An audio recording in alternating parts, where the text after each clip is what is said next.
Hello, and welcome to the Ramen Otaku show. Today I'm going to be reviewing the Fate Stay Night anime, which includes both 2006 and 2014, which are essentially Saber and Rin's route. And as for Sakura's route, Heaven's Feel, I'll be doing that on a later date, since me and my Discord friends are doing that route right now. And lastly, I don't think I need to warn you, but this review is going to be riddled with spoilers. With all that being said, let's begin. So let's start with Saber's route. Going into this, I was initially worried that this anime's age would show and deteriorate my enjoyment, being that this anime was produced in 2006. But in actuality, this anime has aged pretty decently. Not perfect, but still good enough. However, there are a few things that haven't aged well, which are some of the character designs and the writing. Keep in mind I'm talking for both visual novel and the anime, as I believe them to be faithful adaptations with some minor changes. And the fact that I don't have official access to the game. I've only seen near the end of Unlimited Blade Works, and again, we're currently doing Heaven's Feel. So let me get this out of the way. The male character designs are super ugly! This is most notable with characters like Berserker and Kazuki. They are so ugly that it really makes me not give a shit about them as characters. Not to mention that they have little to no personality whatsoever. Now let's compare these ugly ass designs to the ones in Genshin Impact. The male characters are way more appealing. They have that nice balance between cute and cool, which makes me care about them more. But not the ones in Fate, because I sure as hell could not care less about them at all. Impel said that this was to give them a mature look, which might be the reason why I dislike it and how I go about making my own characters. However, the only male character I really like is Sasuke Kojiro, the assassin, because of my love for samurais. Also, I use this guy a lot in my Fate Grand Order game, even though he's a 1-star unit. And I also really enjoy Shinji Mato being a very sinister villain. I'll talk more about him later in Unlimited Blade Works, but that's pretty much it for the male characters. The female characters are fine, with Saber and Rin being my favorite, especially since they are voiced by the lovely Ayako Kawasumi and Kana Ueda, who would later go on to voice Shinha and Yoimiya from Genshin Impact. And their performance is absolutely charming. They bring a smile to my face with their cute and quirky characteristics. So yeah, that's pretty much the entirety of the characters. They range from either good to I don't give a shit about. And as for the writing, it varies from pretty funny to downright questionable, which is where the age shows itself to an unbearable degree. Magic having rules, the concept of servants, and the heroic ideals, they're all kinda dumb in my opinion. And they range from eyebrow raising to potential headache. First off, this magic having rules just feels like the stupid humor you would find in a Disney show, like Wizards of Waverly Place. It could be because I played so much Fire Emblem and Genshin Impact, where the rules are very different, but that's just how I feel. Next, the concept of servants, while interesting, still leaves a few questions. Like, why is Saber, aka King Arthur, a girl? Last time I checked, King Arthur was a boy. I know in early drafts Saber was a guy and the main protagonist was a girl, but was swapped later on for the game's market, and I get why, but that doesn't answer the question. Are we supposed to believe that King Arthur throughout history is actually a girl? Because I'm pretty sure thousands of historical texts would tell you otherwise. Unless I'm to believe that the Fate universe has an alternate course of history, I can't wrap my brain around this. And this whole heroic ideal shit is honestly such a massive headache that I really don't want to talk about it. You want to go in depth about that topic? Just go watch DC's Stargirl if you're curious. Now, despite my complaints, I really enjoyed Saber's route, even if she was emotionless. I was really invested into her, and at the end, I got really emotional that it left a sad lingering effect on me. So yeah, that's pretty much it for Saber's route. I really enjoyed it. Next is Rin's route, and right off the bat the visuals are way nicer than the previous route, thanks to the efforts of Studio Ufotable. In fact, I'm excited for their upcoming Genshin Impact anime that's coming soon.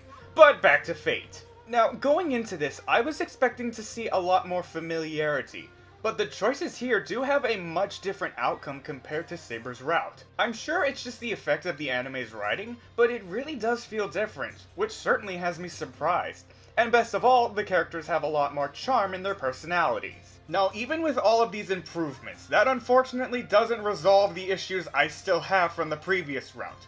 There are still ugly male characters and still more questionable writing choices that haven't aged well, even in this day and age. Now, since this is Rin's route, that means Archer has a lot more character and backstory. It's just too bad that said character is grating and questionable. So it turns out that he's Shiro from an alternate future, and he wants to put an end to Shiro's heroic ideals, thinking that they'll lead him to ruin. I can sort of see where he's coming from, but in all honesty, this whole time-traveling shit only made me raise an eyebrow. This is about as questionable as Reverse Flash, which I really don't want to go in depth because that's just another massive headache. However, I will say I really enjoyed Shinji being a bigger villain in this route, even if it wasn't a lot compared to Gigamish, where in Saber's route he was half sinister, half annoying, and undeservedly got killed by Ilya. Here, he's a lot more threatening and even abusive. Honestly makes you wonder what would happen if he actually became a true villain. Unfortunately, since Shinji's alive, that meant poor Ilya got undeservingly killed. And it was pretty sad. Overall, despite my complaints, I actually enjoyed Unlimited Blade Works a lot more, even more than Saber's route. And I feel that this is the true ending for Shiro. But I guess we'll have to wait and see in Heaven's Feel. Now that we're done with that, let's go talk with Impel and the gang. Do you know what we're doing, by the way? Yeah. I got paid for it. No, you know you're gonna be recorded, right? Yeah, this is for a review. I remember, yeah. It's gonna be video, I know. Alright, so I'm sure... Is Noah coming? I don't know. He hasn't responded. I mean, if it doesn't come, that's fine. So anyways, let's talk about Fate Stay Night, particularly Saber and Rin's route. So what are your guys' thoughts and opinions on, let's start with Saber's route. What are your guys' thoughts and opinions on Saber's route? So, to get context about me, I have only experienced the visual novel route for Fate Stay Night. I have not watched the 2006 anime created by Dean, and Mm-hmm.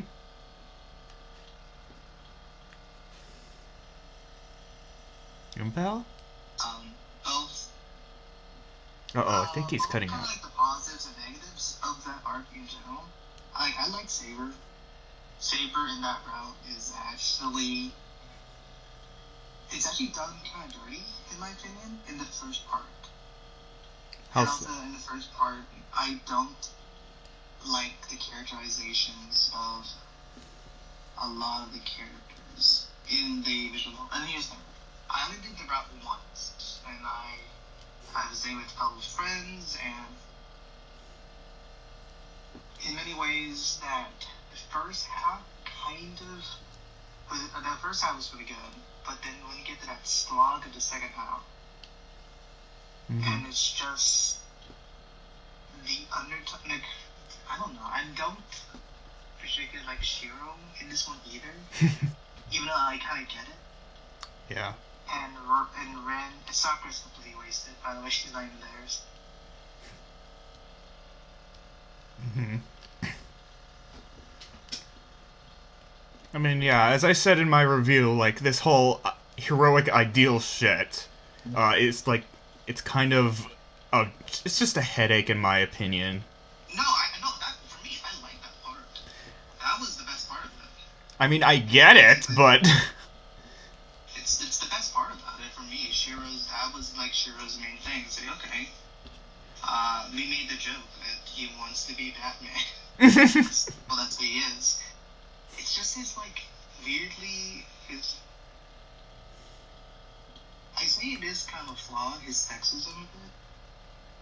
Yeah, I guess that's the problem. So the thing about Shiro in this route is when his ideals is that Saber should not Saber looks like a person that shouldn't have fight. Okay? Mm-hmm. And I kind of get what he's going for. It's like, a good person, Saber or Toria herself, is a person that, if she did take up the sword, would live a normal life, right? Yes. But it was thrusted upon her, and he feels angry about that, and all that deal. Okay, sure, I understand that.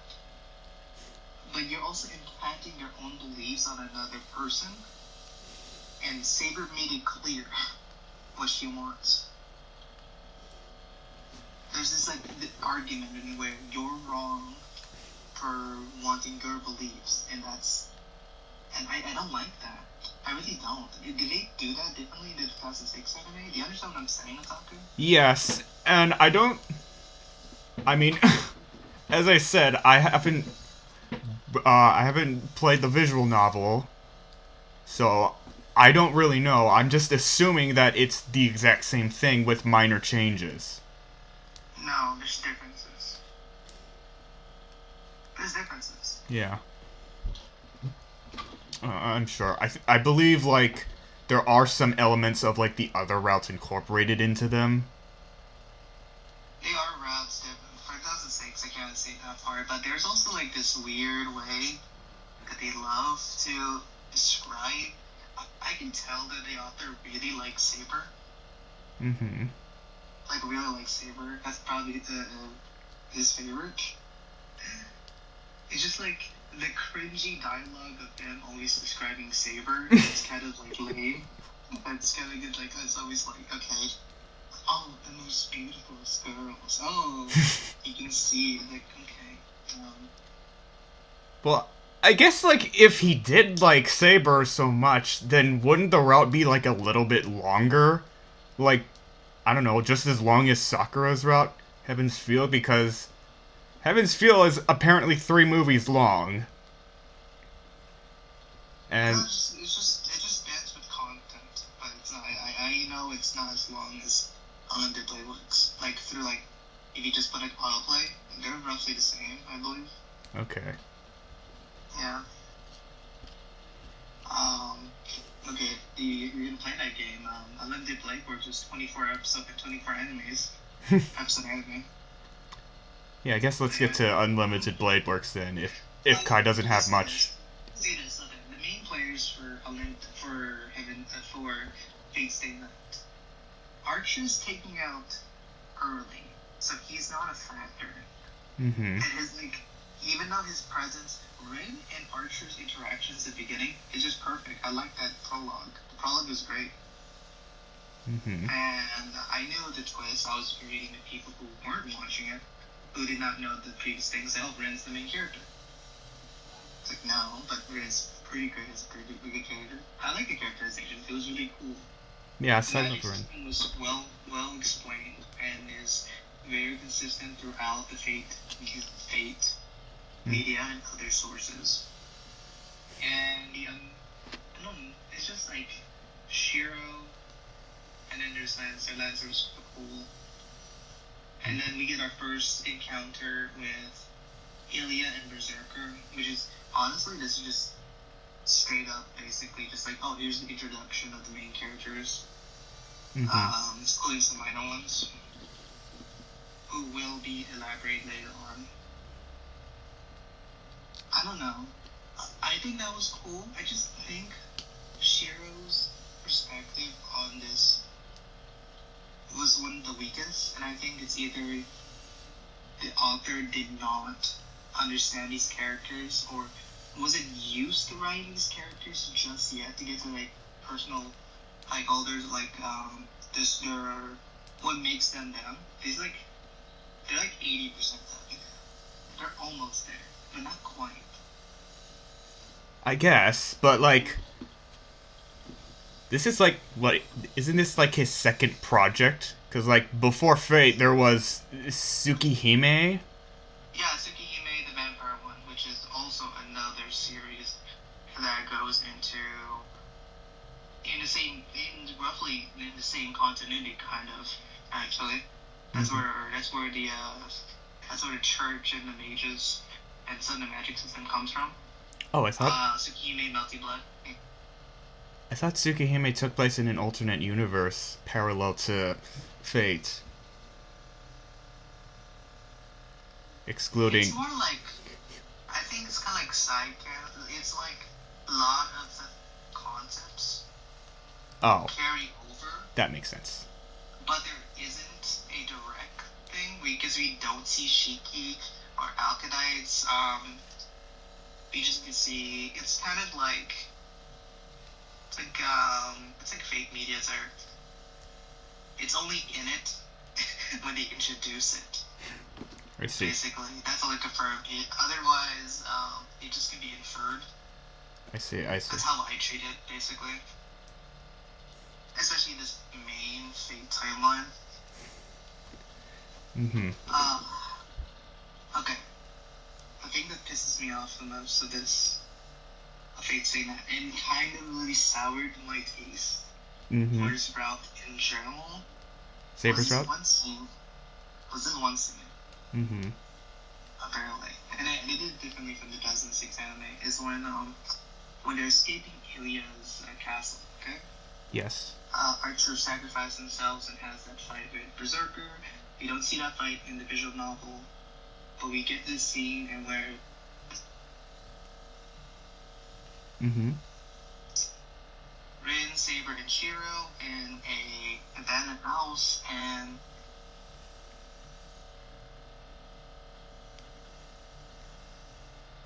The abandoned house. Isn't that supposed to be the sex scene?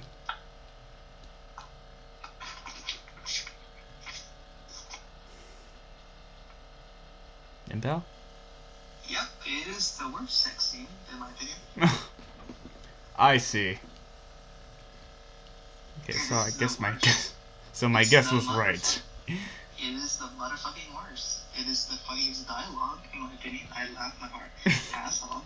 But then, like, I see things like, I'm like thinking about it. I am getting fucking pissed at it. Getting pissed off at a sex scene. Yes, I am. Because, you know what? It ruins two characters. Alright, fair enough. It ruins friends. And it just, like, makes Zero and Saber cringe. This wasn't like beautiful. This was just one of those. It's one of the. It's either a. It's like an author forced the sex scene in here, and I'm like, okay, why the fuck's Rin in it? Okay. I think And that's... basic. Yeah, And it's- here's the thing. Mhm. It freaking made Rin hated amongst the people who were watching it, reading it with me, by the way. Otaku, did you know Noah hated Rin because of that? Really? Yes. Hmm. Yeah, it's like it was not a good scene. It did not. It was just bad. It was so bad. I see. Other than that, it's just like when he got to the third part, it got better. In my opinion, I enjoyed. Mm-hmm. The end. I enjoyed it. I enjoyed it. Mhm. I don't know. It's just it's been a while. I haven't read. Also, Yeah. Like, even though I don't think it's aged very well, I do think that the ending is definitely still good and leaves like a very sad lingering emotion onto you. it's.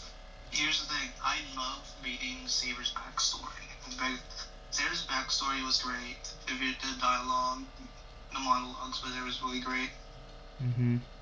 Once we got to the point in where Saber was allowed to feel up had a personality, and that's great. Because okay, there's a lot of cute scenes. Like I liked Taiga was great in this one. Sakura was also great. Saber when she's allowed to be not stoic is great all the time. Mm-hmm. Rin was also great. It wasn't complete. Yeah. Yeah. So is that it for Saber's route? Shall we move on to Unlimited Blade Works? What is that Kai thing? Yeah, what does Kai think?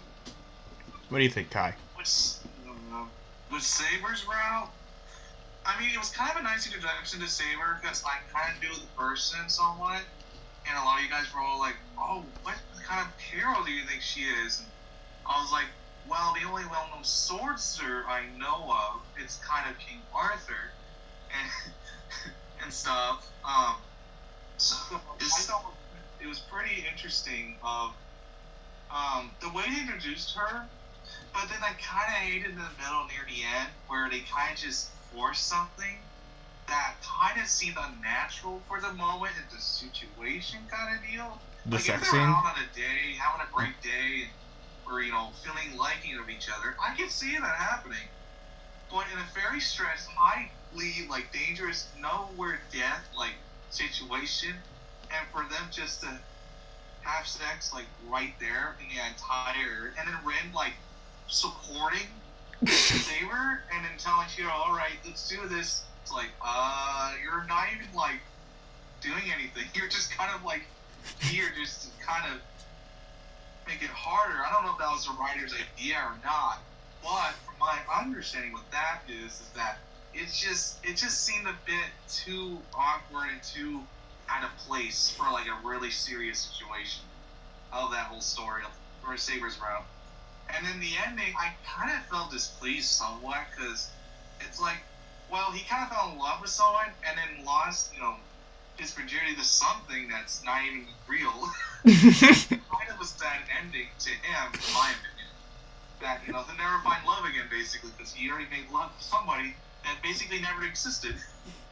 Well, technically, Artoria existed in this world. What? Well, I know that, but I'm saying she, she was from the 1400s. I'm saying he existed, but I'm saying not in the time period, as in our time period kind of deal. Yeah, fair. That's what I was basically saying. With Sabers, I think Ren just kind of was a backseat talker player, just kind of in the background, not really doing much until maybe when Berserker shows up, and then maybe after when they were trying to stop the priest or whatever. But other than that, it's really hard to say if I liked it more or better. But from my understanding with Saber's route, it was interesting, and I did feel some of the characters were kind of out of whack. Kind of didn't seem like themselves sometimes. Of certain situations and ideals and interests, but yeah, and then it's sadder too because in the third game, they're giving Saber so much more love than we ever got in the first game. Okay. It's feeling so far. Yeah, it's a little bit spoiler territory right there. We haven't gotten to have its feel yet in this review. I'm gonna say this: Evan's field, Saber, so far, the best he ever did. It's okay, we finally get it. We get it now. We get it. Good. Okay, but like I said, it's basically it's not the characters just yet, or there's just some qualities of them that are, I don't know, not fun to read. And it's okay. Yeah. Well, that's one like anything. That's just how they did her character somewhat in the story of that game so far. It's just weird that the first game is all about her, and yet they don't really write her or give her enough time for certain, interests or time together, and she's just kind of there, oh hey, here, you're her master. All right, love each other, have sex, boom, mission accomplished. Mission accomplished. No, It's that kind of feeling I got from the whole love story they had. You know why? It's because someone had the idea that they wanted to date Sakura first. I mean, yeah. It's us ignoring Saber's fruits, and also yeah. I mean, yeah, it is true, because, with Sakura, it's, I won't say anything about the third game. It's the thing about it. When I started the game, I let the people who are new choose decisions. Worst fucking idea, because they preferred Sakura right away, rather than Saber. And No, so yeah, that's what we he's- did. We were going towards Sakura, and then at the end, we just had to go out with Saber in a bang. I'm like, are you serious? Well, Yeah. what was the option? What was the point? If we have to go out and do it to her anyway. It's like saying, like, okay, I'm gonna take you out, dog, and then you take out the cat instead of late speed on a leash. Well, I mean, isn't that kind of how, like, the game works? Like, you have to do Saber's route first, then Rin's, and then you get the chance to do Sakura's? Oh, yeah, but the way I'm saying is that I just feel it was not a good choice for us to give a choice if we were gonna date more Sakura and Saber when initially we're supposed to only go Saber, because if you do Sakura, we just ignore everything not related to Saber until Yeah, that's pretty much like bad game design in general. We got some unique scenes that either is from Rin or from Sakura, even Ilya, in these routes, basically. And it's mostly for those.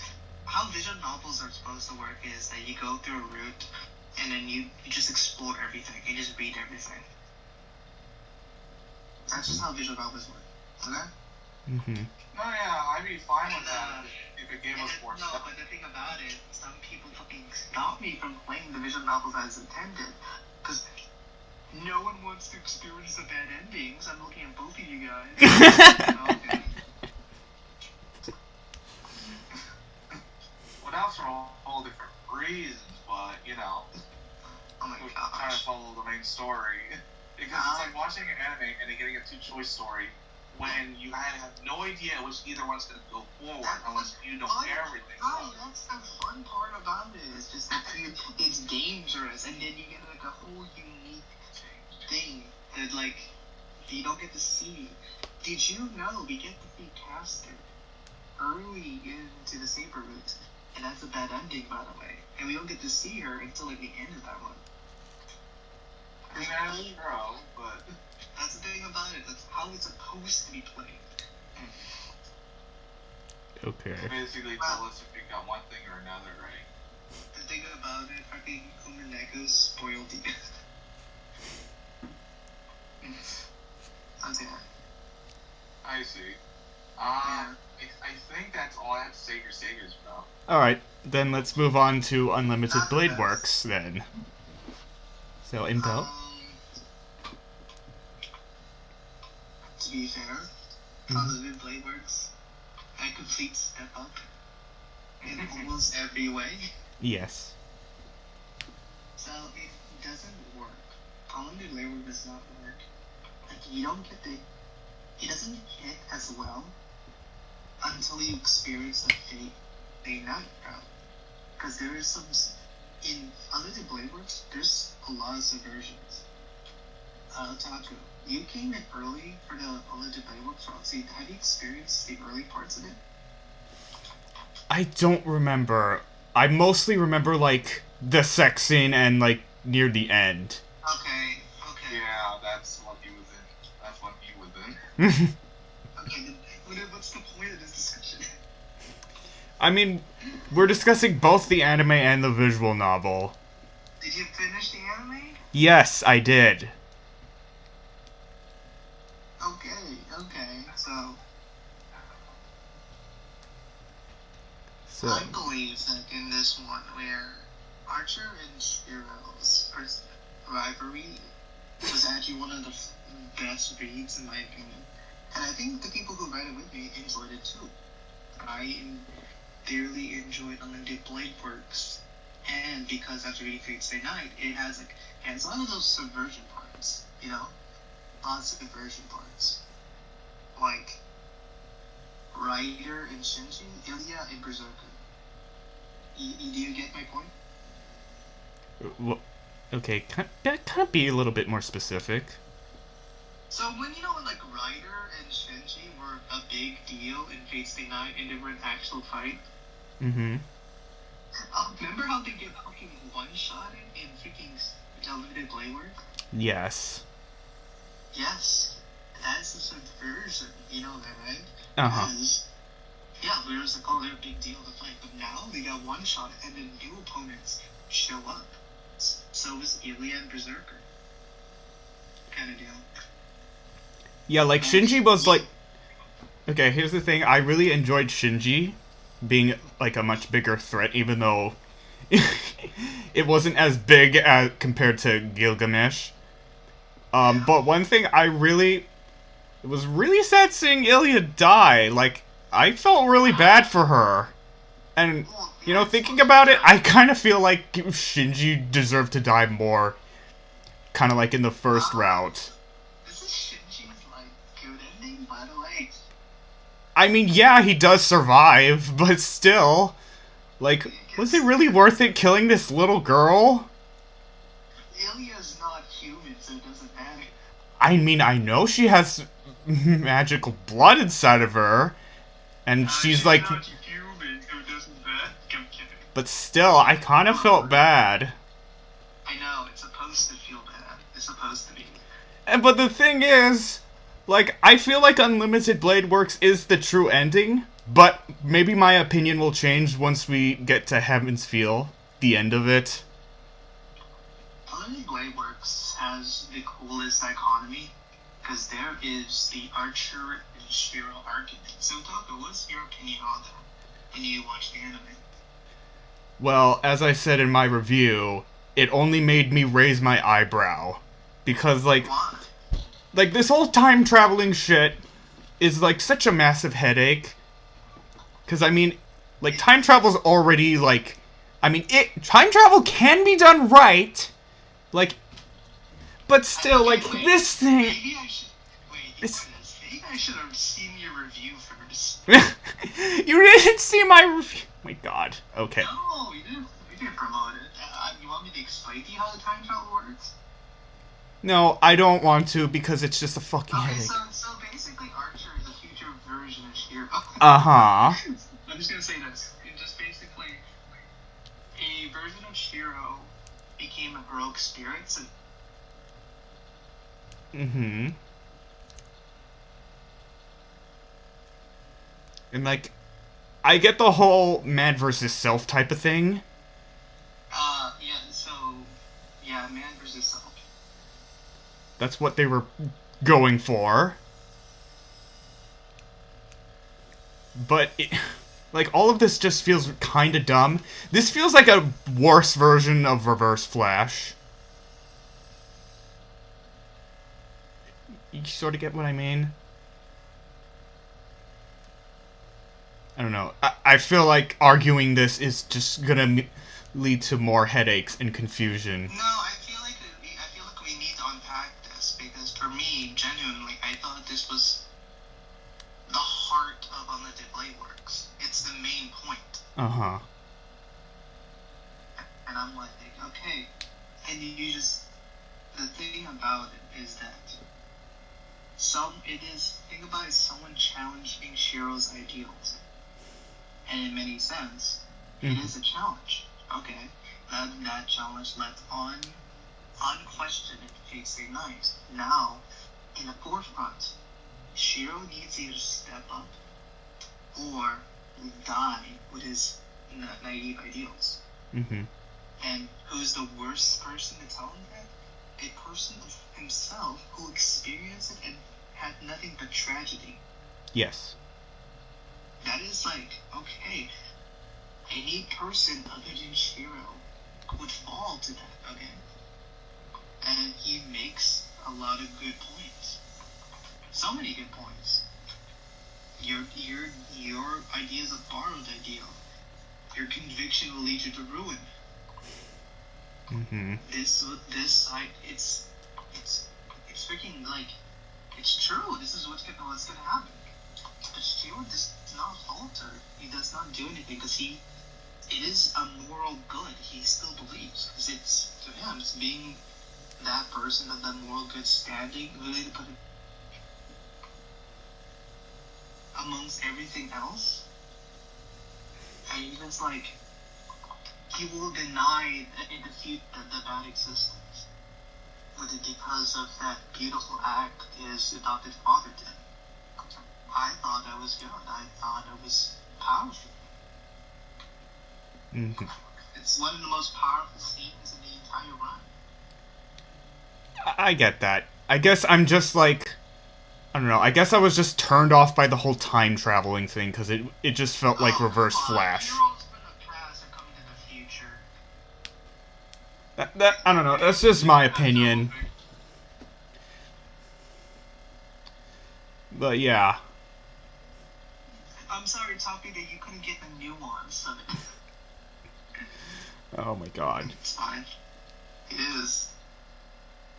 To be for a while, it was, to be fair, the identity of Archer was hinted on so much that it became kind of obvious that you can tell Rin already figured it out before the Shiro figured it out, or the audience should have.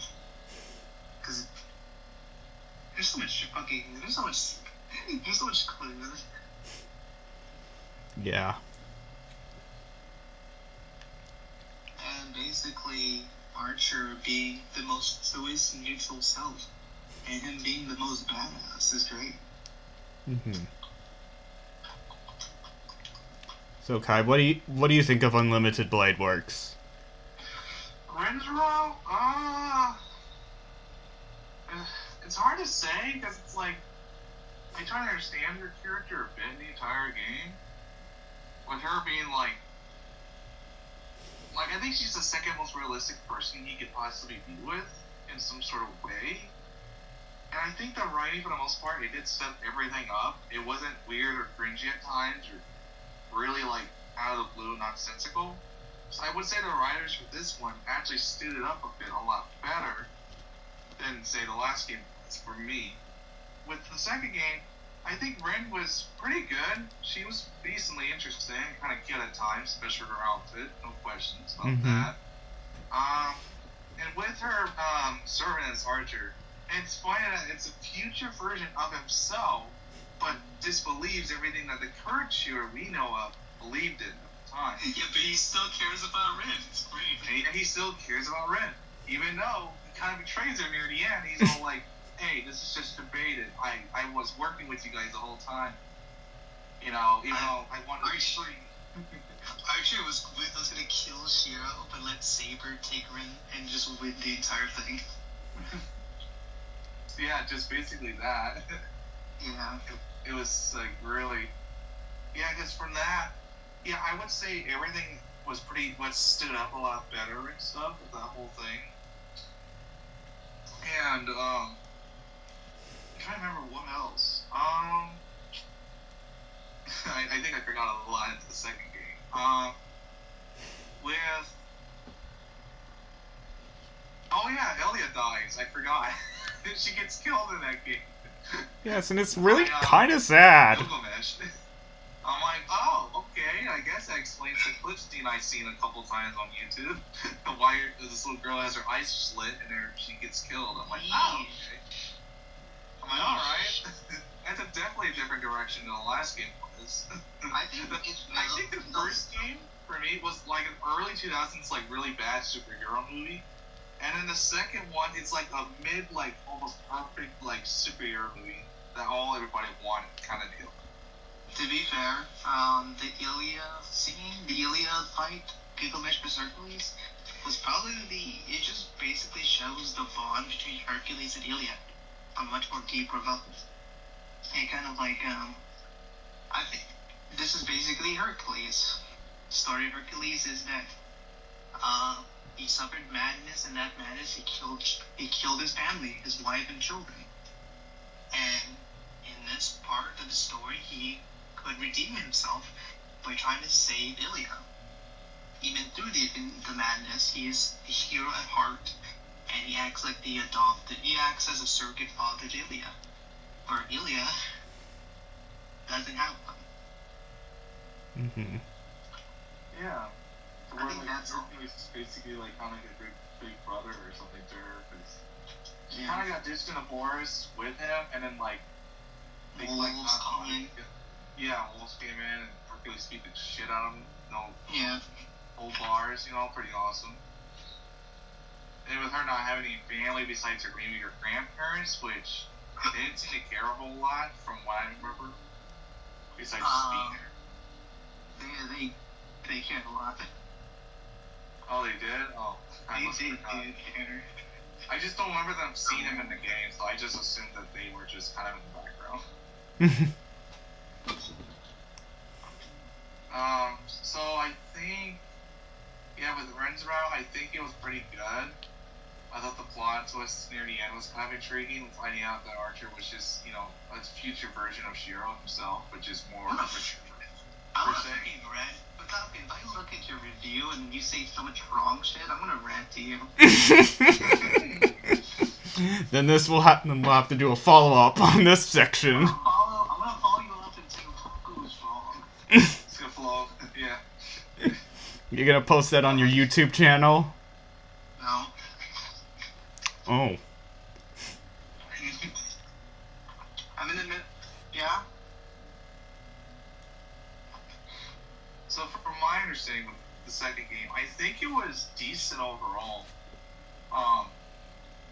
It was pretty sensical too, because I mean, Rin is pretty shy of herself at times when she's not a very stern, like, honor student of the school she goes with him to you. Because all he knew was that she was just a really high-honored, like, very high-class student, until he started getting closer to her and revealed that she's kind of a shy, very nice, calming girl, and can be a jerk at times, but, you know, it kind of works well with the chemistry of that kind of personality, in my understanding with the game.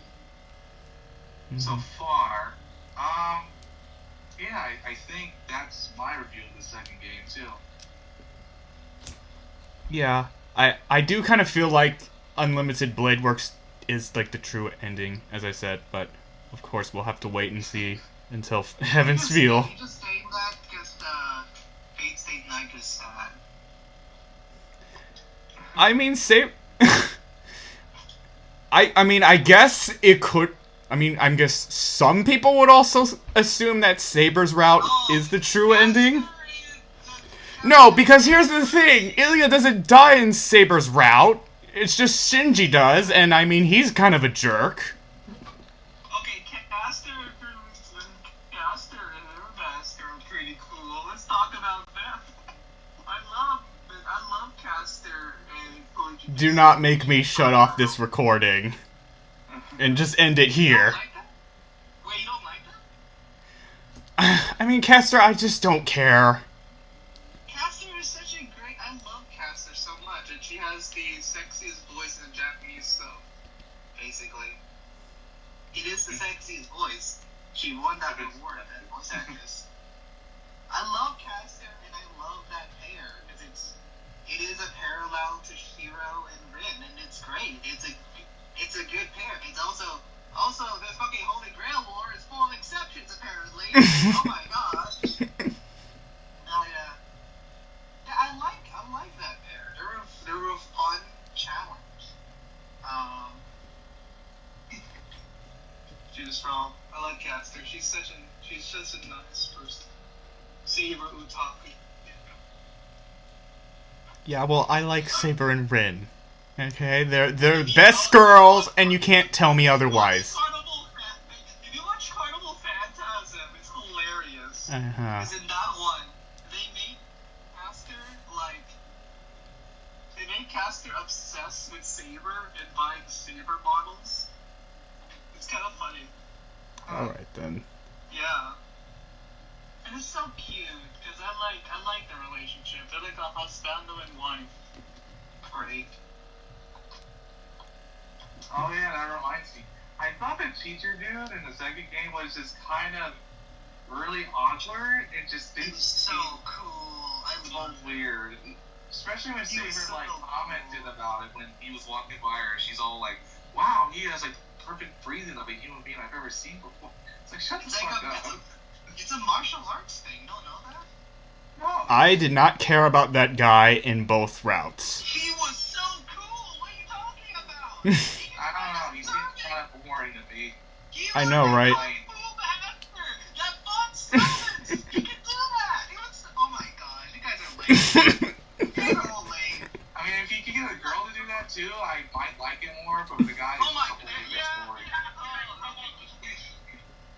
He If is you a could get a girl to do that more often, I probably would have liked her He more. was so cool. He was so cool. He was fucking fighting them. You bought Saber. But like the only redeeming quality of him. Other than that, he was just kind of a background like lame of a dude who doesn't like anything but What are you literal, talking? like What are you nothing. talking? Not to mention, he has some questionable ideals. He was a random teacher at the school. He was a great He's a husband. father. That's someone's like uncle. He's just a random ass guy. When he got Caster, who was dying here at the temple, carries her, saves her, and then basically, it was, oh my gosh, it's a great love story. I don't know. I think better You love guys stories than are lame. Two out of one. Yeah. Oh no. I get like 3 votes because I fucking better. Yeah, I don't know about that. I don't know. Having wrong opinions, you're just wrong. I'm sorry. No, you just have a different terrible taste compared to something else. I think I have a great taste, and I think if anyone else in my position, you guys just have like curved taste. Okay. Yeah, that's probably it. It's just, if you Name had, a like, male character in Fate. if he had more story about himself and his story, like freaking Miss Miyagi, more than Miss Miyagi ever did in Karate Kid, I might like him more, but he never did. Name a male character in Fate you like. That's easy. It's Satsuki Kojiro, the assassin.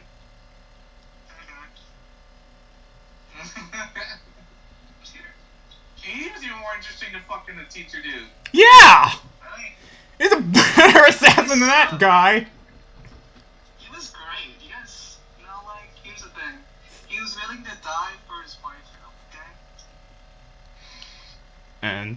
And what about the And assassin? I guess it's He was hard willing to to say. die. He was willing to die for his wife, I get that. Wait till he was willing to do it. Yeah, that's great. You guys... But even when he was getting killed in both routes, I still didn't care about him. You guys suck. Oh my god. I don't know. I don't know. It just felt really corny. You I guys, you didn't legit, like it. legit. I mean, the guy really is just corny. It is so corny. I think he's more than Like, corny, literally, actually. Literally, the freaking caster was probably better of a somewhat character compared to him. I Because like at least this we duo. figured out what she is, where she's from. The guy, oh, I'm just a random school teacher doing some kung fu. No, he was an assassin who was trained to learn one martial arts and to kill an individual. But instead of doing that, he realized, wait, why do I need to die? And so he became a person without purpose.